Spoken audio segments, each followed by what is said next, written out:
Yeah, because I just did that right now.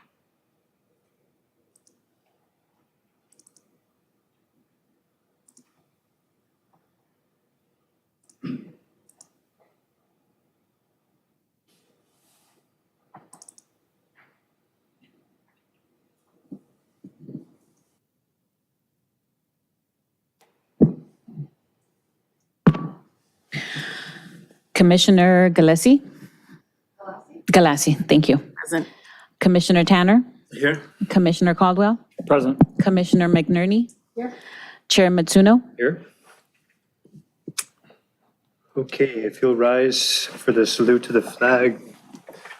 Commissioner McNerney, do you want to lead us for the salute to the flag? I pledge allegiance To the flag of the United States of America, and to the republic for which it stands, one nation, under God, indivisible, with liberty and justice for all. Thank you. Okay, first item D is to approve the order of the agenda. Has everybody had a look at the agenda? Any changes to be made? No? Do we need to move and vote for that, or? Yes, Okay. please. Do I hear a motion to approve the order of the agenda? I motion to approve the order of the agenda. Second. Okay, all those in favor? Aye. Aye. Any opposed? None. Okay, next item is the blue folder item. Are there any blue folder items to be mentioned? We do not have any blue folder items this evening. Okay, so no blue folder items. We'll move on to item F, the consent calendar. Are there any commission members requesting any items to add to the calendar, consent calendar, or changes?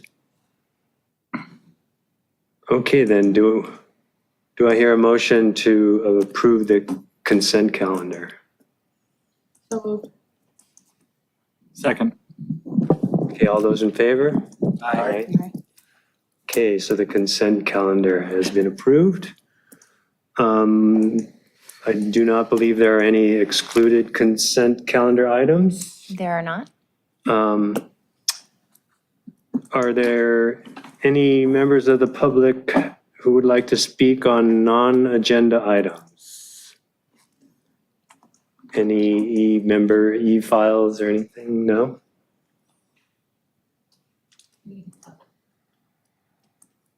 None? We do not have any comments at this time. Okay, thank you. Okay, any ex parte communication for any of the commission members? No. None. Okay, so we're moving on to our public hearing. Today's public hearing is to consider a request for designation of the building and property at 517 Garnett Street as a local historic landmark pursuant to Chapter 4, Title 10 of the Redondo Beach Municipal Code. I believe at this time, any members of the public that will be speaking need to stand and take the oath. Do I have the oath packet? Probably not. Do you have the agenda packet there with the notes? Audience oath? Yeah. There it is. Thank you, Wendy.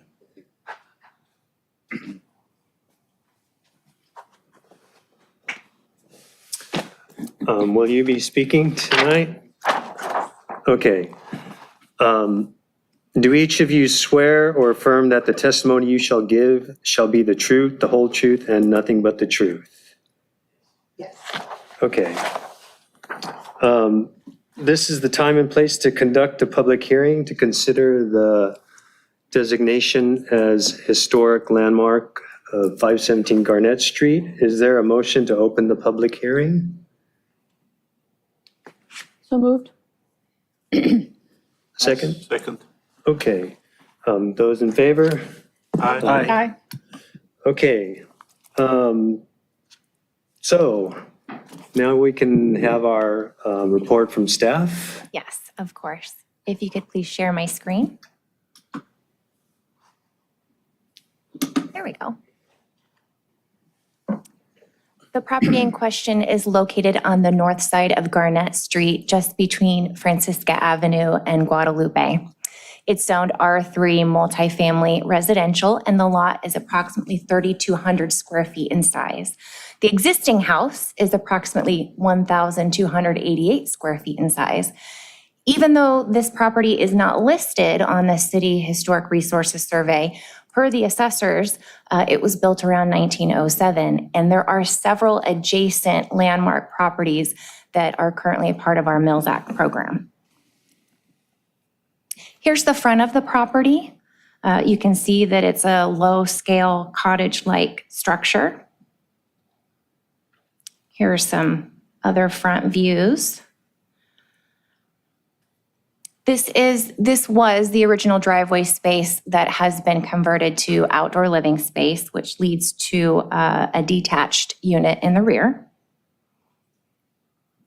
Here's the rear elevation of the home. Things I will talk through in a moment are the roof elements that are mirrored on the front and back of the home, but you can see that there, the Dutch gable. And this is the rear detached unit. At some point, it was a single-car garage, and it's been converted to an office and a bedroom. So the character-defining features for this property, you saw that street-facing Dutch gable that's also mirrored on the north elevation. There is an entry porch that may have been enclosed after its original construction in 1907. There are some wood trim around the windows and some wood accents. However, the structure is primarily stucco, and there are exposed rafter ends. Aside from the roof design, there are bay windows on the east and west sides of the home. So the home, it has a rectangular shape in its floor plan, but it's also perfectly symmetrical. As I mentioned, there was a detached garage at the rear of the property that was converted to an office and a bedroom. It's very box-like. The exterior siding is newer, so it doesn't quite relate to the original home out front. And then again, that side driveway on the right-hand side of the property, that became outdoor living space after the garage was converted. Here you can see some interior views. I showed you the exterior first, but the interior is quite beautiful. You can see those coved ceilings.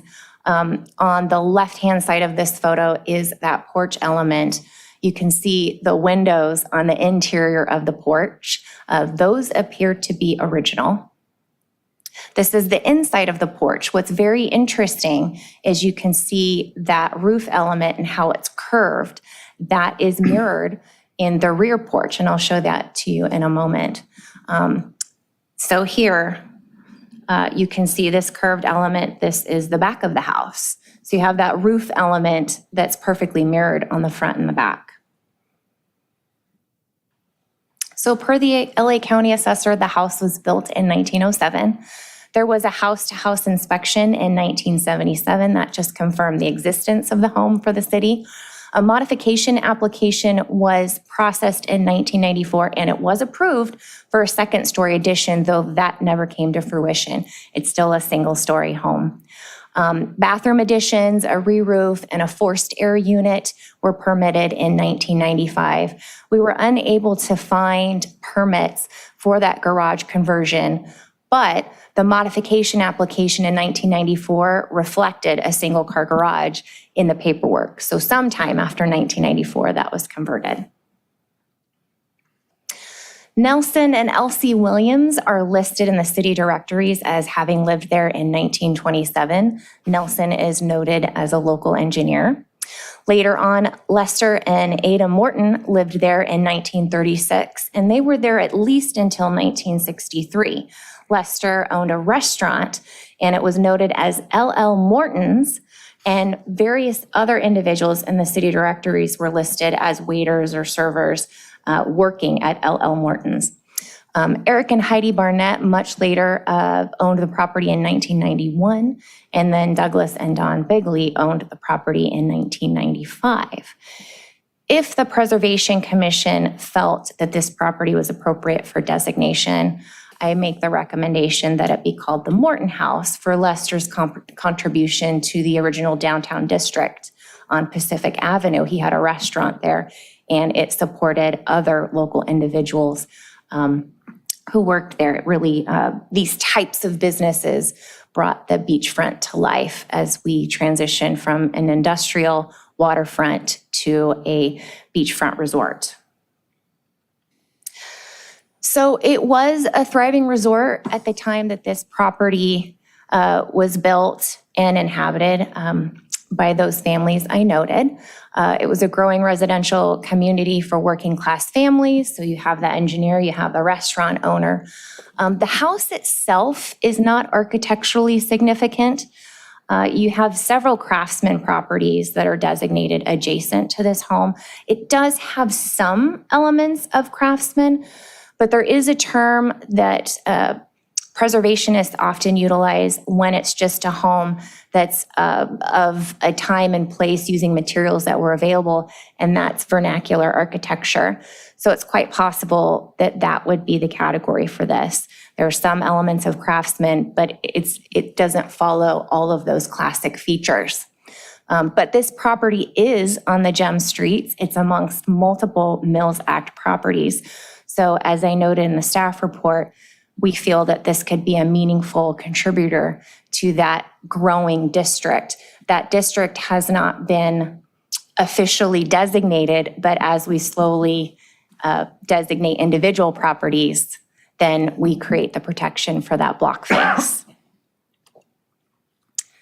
So it is recommended that the Preservation Commission adopt the exemption declaration and approve the landmark designation for the property located at 517 Garnett Street.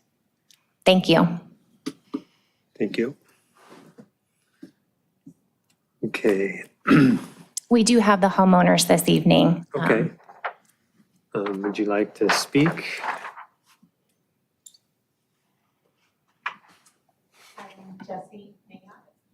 I'm Miles S. Miller. We are the owners of the property since 2009. When we were looking for a home to buy in Redondo, we were specifically looking for something just disconnected. It didn't have to be architecturally significant. We just wanted a small detached home because we had been living in a pretty old home previous to that. So we're kind of looking for that like smaller vibe. And when we found that property, we felt like we knew it was a gem because there aren't many blocks left like ours where every home, you know, you can see out your windows and air comes through and nobody's taller than each other. It just, I don't know, there's something about it. We were charmed and it's only become more charming. So I hope that we live there forever. I really do. I love it. What she said. No, but it's a beautiful block, and I feel really thankful to just live on the block. And I think, as was said before, what I like about our house mostly is this roof. The roof line is pretty unique, and I feel like it's just one of those houses that fits perfectly where it is in the world, and I think that block is a good place for it. We want to protect it. We love it. I'll add one last thing about the roof line is that when I meet people out on the dog walk, sometimes, you know, when you say, oh, I'm so-and-so, I live down the street. If I say sometimes where we live and we're close to it, I'll describe it. People will say, oh, you live in the storybook house. So they think that we have like a storybook cottage house. That's kind of fun. But thank you. Thank you. Thank you. Do any commissioners have questions for the homeowners? I do not. Okay, thank you. Thank you. Okay. I guess at this time we close the public hearing. Do I have a motion to close the public hearing? So moved? Second? All those in favor? Aye. Okay. And then we can discuss or deliberate as to our feelings about it. Anybody wish to speak? I would just say, I appreciated the staff recommendation and the presentation. For anybody that lives in Redondo, they know that area, they know that house. And I think it's important for our community to really do everything we can to, you see I don't want to use the term McMansions, but you see the construction throughout Redondo Beach, and yet you have this pocket of homes, as they mentioned, single-story, single-family residential homes. Yes, there's an ADU in the back, but when you walk down that street, I think that you sense the area is special. And so when we're appointed or reappointed to this commission, I always think about that. What can we do to preserve those pockets and those houses and those streets? And so I personally would be supporting the staff recommendation. I'm excited that it came forward. Thank you, Commissioner Caldwell. Anybody else? I have just a couple of questions. The curved roof in the front and back, that's original? It might be. It's hard to tell because that front porch has interior windows, It's been closed right? in. So that porch element existed, but then they enclosed around it to make it part of the living area. So my guess is those curved roof elements are original. Okay, I would think because the back has them, doesn't seem to be an addition. Right. And those are actually pretty unique. Like you said, that I've never really seen that in a bungalow before. Anybody else? I had just curiosity questions. There was a big gap from 63 to 91 in the property history. You don't know what happened in those years? It was sort of...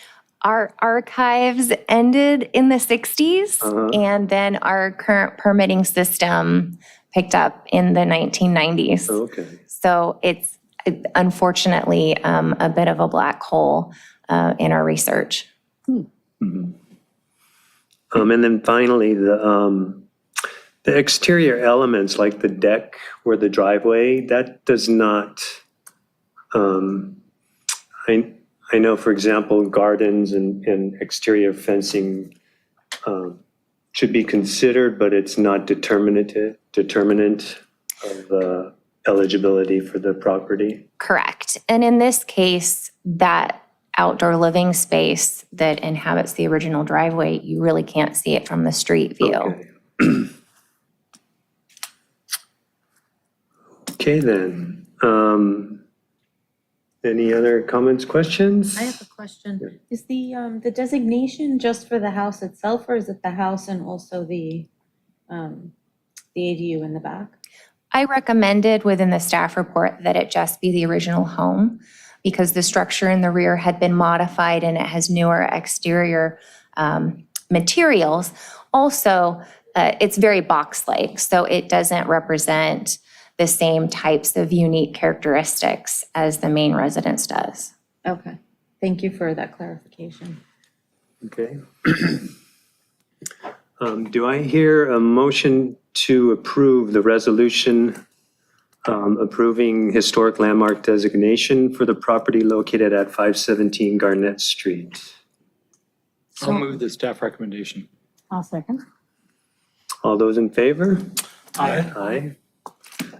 Okay, none opposed. I guess you now own a historic landmark. Congratulations. Yay. Yeah, very nice. And that, like Commissioner Caldwell said, try to save those last little blocks that we have where you still feel the history there. Yeah, thank you. Right. I'll just note that we're within the 10-day appeal period. Once that closes, we will finalize the resolution, route it for signatures, and after that, we can start the creation of the Mills Act contract. So I will be in touch. Okay. Okay, moving on, item K, are there any items continued from previous agendas? There are not. No items? Any items for discussion prior to action? We don't have any technical discussion items. There was one question about the latest work to the historic library, and final determinations for the new concessionaire have not yet been made. But I will have community services come speak with this commission once that's been decided upon and we know what the game plan is, and then we can participate in that. Okay. Agenda item M, items from staff? If you wanted to visit the historic library, it is currently housing the California 101 Final Art Exhibition. It closes this Sunday, September 10th. They have their closing reception from 6 to 7 p.m. It is all free. I've already visited because it's so close by and lovely to visit. So please feel free to go by and see it. Hopefully there will be more events like this, even though California 101, I was thinking this might be their final event. We're hopeful that there will be more future events similar to that at the site. Something else, I have been attending the California Preservation Foundation boot camp for the Secretary of Interior Standards, which covers all of the local work that we do as well as the National Register. So it'll be my third session later this month, and then I'll get a certificate from there, and I will probably put together a presentation to share with you the highlights from that. Great. Thank you. And that's it from our end. All right, are there any commission items or referrals to staff? None. No? Okay, then, I guess we can adjourn this meeting. Thank you. Thank you. Thank you. Thank you. That was easy. That was easy. Quick and easy.